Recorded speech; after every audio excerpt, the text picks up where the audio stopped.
Number 20, the Witch Cauldron. This can be found in northern Amberino, and up in the woods, by itself, very secluded, is this little hideout. And inside of here is some books, a chest, and a cauldron sitting under a fire. And it has a mysterious drink in it. And if you actually take a drink of this cauldron, yes, you can interact with it.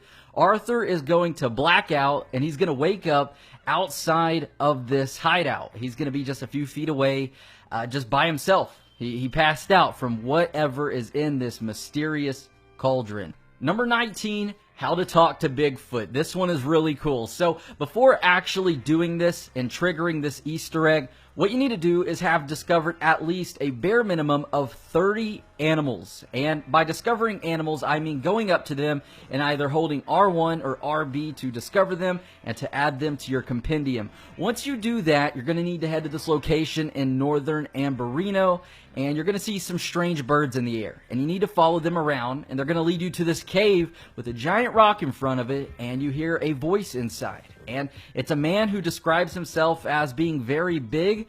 That's why he's locked away, and he's very lonely. And there's two different dialogues for this. One is when you first come across it, and the next one you have to come back 3 in-game days later, and you will hear this Bigfoot dialogue. Maybe we could be friends. I've always wanted a real friend. Number 18, a robot in 1899. This one is really cool. And to actually do this and trigger the Easter egg, what you need to do is actually complete the Marco Dragic side missions before this will trigger. This will not spawn unless you do that. I have confirmed this and I have tried this out. Now, if y'all want a walkthrough of the Marco Dragic side missions and how to unlock the robot, check out Tony Strong Style. He has an amazing guide on his channel, and I'll leave it linked down below in the description. But this robot is really cool. Once you actually complete the side quest for Marco Dragic, he's going to appear atop a mountain in northern Amberino. And like I said before, he will not spawn before you complete the side quests for Marco Dragic. Number 17, a frozen couple. This one is in the mountain range in northern Amberino once again, and this one is kind of sad. We actually come across a couple in their camp, and their camp is barren. There are no supplies. It seems like they ran out of supplies, had no way to leave because their horse is also here frozen to death and dead. And we can actually pull a drawing out of their hands, and it's just a panoramic of where they are. But this is just sad that this couple died in each other's arms. Number 16, we've got some woolly mammoth bones hidden deep in the mountains in northern Amberino. And I really like this one. It's cool finding the fossils in the game and the fact that there is a woolly freaking mammoth. This would have been one of the last things that I would have expected, but once again, in northern Amberino, you can just come across the skeletons and fossils of a woolly mammoth that died presumably thousands of years ago. Number 15 and number 14 are going to be combined here. We have La Llorona and night zombies. And in Mexican folklore, La Llorona is the ghost of a woman who lost her children, and she now cries along the banks of a river. And to the people who come across her, well, she usually causes them misfortune. And that's exactly what happens in this game. Once you come across this woman crying in the marsh, she's wearing all white just like La Llorona. Well, we try to help her out, and she pulls out a knife and tries to cut us and takes off running, and she looks very, very creepy. After doing so, some night zombies, or these guys who look like zombies, will also come out of nowhere very quickly and attempt to kill you. Once taking those out, you can still chase down La Llorona, and you can take her out, and if you take a look at her body, well, she looks obviously dead and very decomposed, but also very, very scary. Number 13, a tiny church. So, deep inside Lemoyne, there is a church in the middle of some woods, and it is a tiny church for apparently tiny people that either appear in the game or do not appear in the game. But nonetheless, this is a nice little gag here. It's funny just coming across this small church for a small congregation in the middle of the woods in Red Dead Redemption 2. Number 12, a giant snake. To me, this actually resembles Ka from the Jungle Book, but nonetheless, it's just a giant, very vibrant snake hanging in a tree. And talk about sending chills down your spine coming across this giant snake. Number 11, the outhouse girl. We actually come across this outhouse that's chained up, and inside we find this girl, and she has obviously lost her mind or never had one to begin with. She starts counting 1, 2, 3, 7, 4. She doesn't know how to count. She's insane.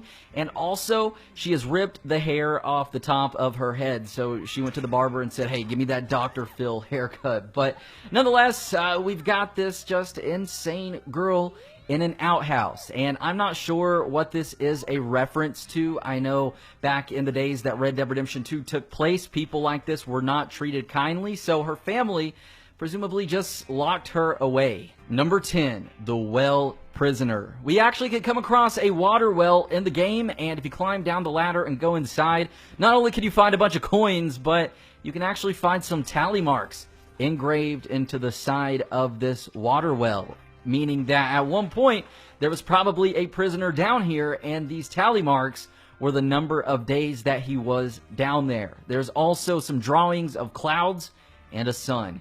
Number 9, a clan meeting. In a clearing in the middle of a wooded area in the middle of the night, we can actually come across the clan gathering to burn a cross. And this is actually very comical because while attempting to light the cross on fire, one of the clan members actually catches his highly flammable robes on fire, and everybody starts freaking out, scattering, and this guy just burns up while everybody else leaves him. Number 8. Man, bear, pig. In an abandoned house that is boarded up and locked, we can actually find man, bear, pig. And what you have to do is actually climb onto the roof and go through a window. And we see this giant thing that is put together with a combination of a pig head, a bear body, arms, legs, claws, different things like this. And we can find notes scattered around this room just telling us what is used to put this thing together, and I'm just going to say it's the man, bear, pig, because that's what it seems like. But this is just very creepy that this house is all boarded up, locked up, but climbing through a window, this is what we can discover. I wonder who put this thing together. Number 7, a reference to Bonnie McFarlane from Red Dead Redemption 1. And this one is very nice, a nice little subtle nod to Bonnie. We can actually come across a man who seems to be dead once we come up on him. He has a letter in his hand. He jumps up, gives us the letter, then he dies for real this time. And we can actually read this letter, and it's a reference to Miss Bonnie McFarlane from Red Dead Redemption 1. Number 6, Meteor House. This is a house that was struck by a meteor. We know this because once we walk inside, there is a hole in the floor. There is dismembered bodies everywhere from the meteor, and there is a hole in the roof.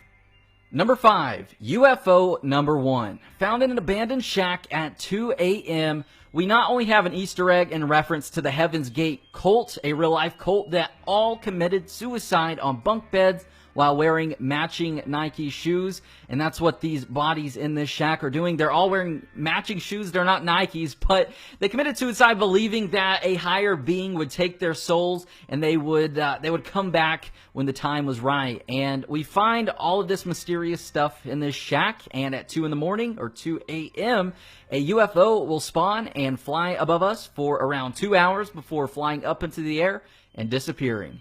Number 4, UFO number 2. On top of Mount Shan at 2 a.m., we can actually find a second UFO. This one is a bit smaller, and it just hovers around for a little bit. And once again, just like the first UFO, after a while, it flies up into the air and disappears. Number 3, Bigfoot bones. Here we have the second Bigfoot reference in the game, and this is presumably Bigfoot bones at least, because it's the skeleton of either Sasquatch or a very giant man. This can be found tucked away just under a little area on the mountain. And the most notable feature about this giant skeleton is not only the giant bones, but also the fact that it has some dark brown hair or fur on the top of its head. Number 2, a gorilla. Yes, there is an actual gorilla in Red Dead Redemption 2, but it's not alive. It's either a gorilla statue or it's a stuffed gorilla. And we can find this just in a ravine, and it was inside a crate, and the crate is broken. So it probably fell off the back of a stagecoach or some sort of trailer. I would expect it to be on a train, but there's not any really railroad tracks above or nearby this. So for this thing to travel that far would be impossible. But nonetheless, we have a gorilla. Number 1, a crashed airplane. Red Dead Redemption 2 takes place 3 years before the first ever airplane was flown. So at this time, everybody was trying to fly and make airplanes. And this is obviously a failed attempt here, as at the base of a cliff, we've got this glider or this airplane or this flying machine, as Arthur calls it, with a dead pilot inside and broken off wings.